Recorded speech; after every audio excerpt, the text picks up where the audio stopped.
isa sa pinakatanyag na katutubong sayaw sa Pilipinas.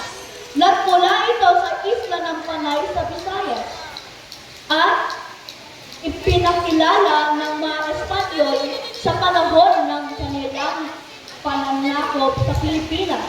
Ang Parilyosa ay mula sa salitang Kastila na pag-ibig, sabihin ay malambing o mapagmahal.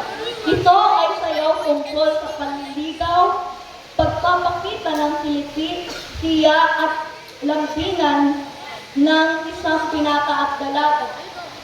Ginagamit sa sayaw ang pamaypay para sa babae at palyo para sa lalaki bilang simbolo ng pagpapahiwatig ng damdamin.